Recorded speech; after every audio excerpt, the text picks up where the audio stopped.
Sate Klopo Ondomohen, sebuah nama yang pasti tak asing bagi para penikmat sate. Bagaimana tidak, rasa dan tampilan sate ikonik khas Surabaya ini memang benar-benar menghipnotis. Perpaduan daging sapi yang empuk dengan bumbu rempah khas, dibalur bumbu kacang dan serundeng, dipastikan bisa membuat rencana diet siapapun gagal. Tetapi di balik setiap tusukan sate, tentu ada usaha yang keras untuk bisa eksis selama 79 tahun. Apa sebenarnya resep rahasia dari Sate Klopo Ondomohen? Dan yang lebih penting, bisakah kita menduplikasi rasa dari sate legendaris ini?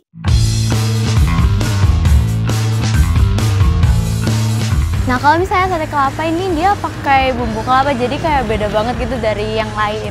Jujur, karena aku baru nyoba sekali, jadinya menurut aku enak aja gitu. Kayak kenyal aja gitu.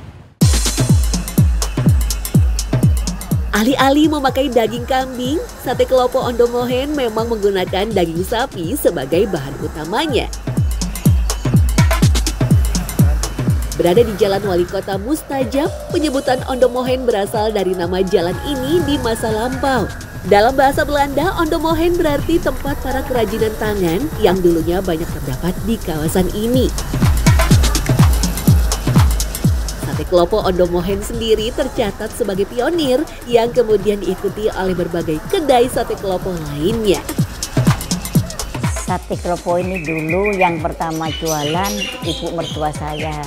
Selama 40 tahun itu ya, masih di bawah. Pertamanya dia belum berhenti di situ, dia masih keliling. Untuk menjaga cita rasa Sate Klopo, Asi selaku generasi kedua pemilik warung mengaku tak mengubah sama sekali cara memasak, termasuk bahan seperti kecap. Salah satu yang sangat unik dari Sate Klopo adalah dagingnya terkenal empuk meski sudah dibawa pulang dan didiamkan sementara waktu. Asih menyebut dia hanya memakai daging sapi bagian tertentu sebagai bahan utamanya. Sate Klopo ini dagingnya pun pilihan, harus lulur dalam karena kan empuk. Kalau kita ambil yang nggak empuk itu karyawannya kasihan ketusuk-tusuk ya, jadi kita harus spesial daging khusus satean. Dalam sehari-hari, Asi bisa menghabiskan 80 kg daging sapi bagian lulur. Sebelum dimasak dan disajikan, Asi memakai teknik marinasi dengan menyimpan daging di dalam kulkas. Untuk bumbunya sendiri, Asi memakai kelapa parut, bawang putih, bawang merah, kunyit, ketumbar, jinten, dan daun jeruk. Kalau di freezer itu satu untuk mencegah bau, supaya nggak bau saat itu ya, juga untuk meresapkan bumbunya itu ke dalam. Selain digunakan untuk marinasi daging, kelapa juga dipakai sebagai bahan serundeng. Asi hanya menggunakan kelapa tua agar rasa gurihnya semakin maksimal. Membuat serundeng pun tak mudah karena harus selalu diaduk selama berjam-jam di atas wajan dan kompor menyala. Ya supaya kering, harus kering. Kalau nggak kering nggak bisa ditumbuk, nggak bisa halus. Kalau kita masih mamel itu ditumbuk nggak bisa, harus kering banget baru ditumbuk. Kalau nggak diaduk tetap gosong, rusak nanti ya. Setelah daging dibakar, Sate Klopo disajikan menggunakan bumbu kacang dan ditambah irisan bawang merah dan serundeng. Perpaduan ini menghasilkan pecahnya rasa di dalam mulut penikmatnya. Dari lembut daging, tekstur renyah kelapa, sampai rasa manis yang pas. Satu porsi Sate Klopo sendiri hanya dihargai Rp42.000 saja. Harga yang murah untuk sajian yang benar-benar memuaskan.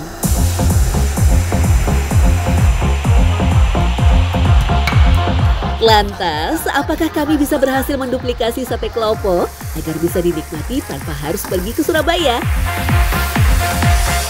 Tim Secret Story bersama Irfan, seorang eksekutif chef, akan mencoba membuat Sate Klopo sendiri.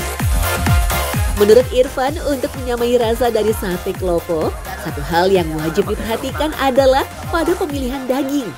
Ada bagian daging sapi yang memang pantang diolah menjadi sate karena teksturnya yang lebih alot.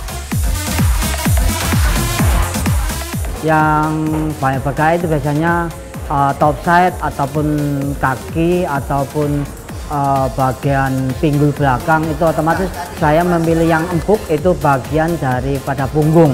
Ada lulur dalam, ada lulur luar. Jadi saya memakai daging lulur dalam. Setelah potongan daging siap, saatnya mengolah bumbu marinasi. Rempah untuk bumbu kelapa hanya kunyit, bawang putih, dan bawang merah yang dihaluskan. Bumbu halus kemudian dicampurkan dengan kelapa parut yang dipilih dari kelapa yang tak terlalu tua. Kelapanya kalau menurut saya tidak terlalu tua, tidak terlalu muda. Kalau muda kan kelapa muda, tidak terlalu tua juga gitu. Jadi sedengan. Berarti kalau kita memesan di tukang kelapa yang sedengan aja gitu, tidak terlalu tua. Kalau tua itu kan bisa disebut cikalan, lebih keras seperti itu. Kalau agak muda sedikit itu kan nanti teksturnya juga bagus dan flavornya juga dapat gitu. Jika sudah merata, masukkan potongan daging ke dalam bumbu dan aduk. Cara mengaduk daging juga ada tekniknya tersendiri, yaitu dengan cara sedikit diremas.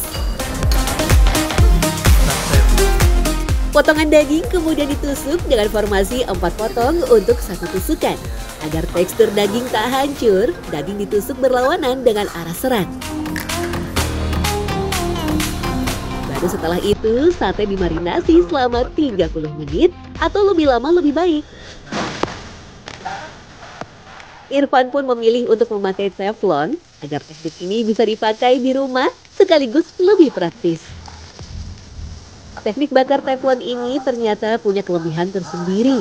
Resiko sate gosong menjadi lebih rendah dan panas yang dihasilkan dari teflon juga lebih merata. Ya, untuk di rumah biasanya kalau tidak membakar arang, kalau alternatif yaitu tadi pakai teflon. Harus memperhatikan api, tidak boleh panas terlalu seperti itu. Karena apa? Nanti teksturnya akan gosong, di dalamnya mentah.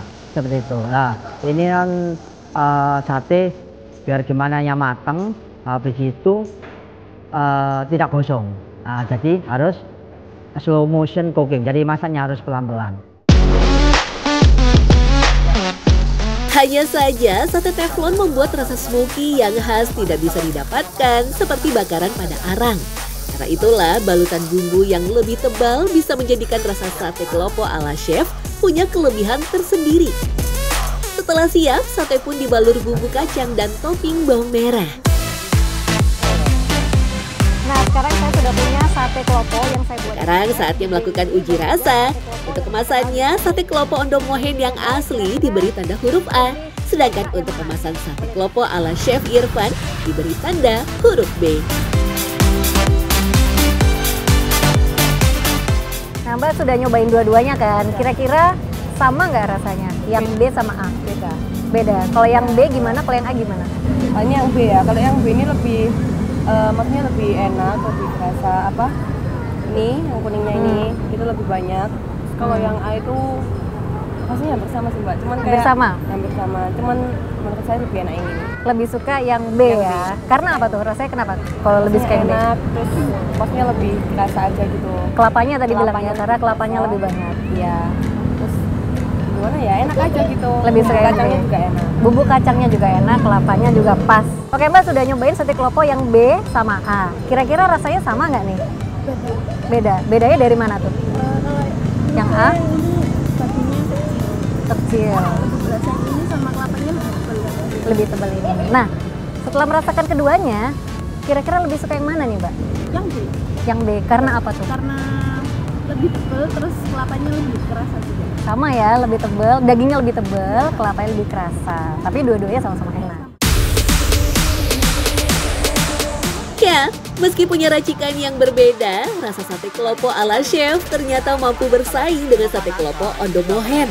Masing-masing punya kelebihan serta keunikan pada setiap kecapannya.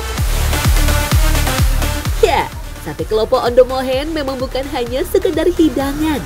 Sate kelopo bahkan menjadi identitas Surabaya, sekaligus memberi kenangan indah bagi mereka yang mengunjunginya.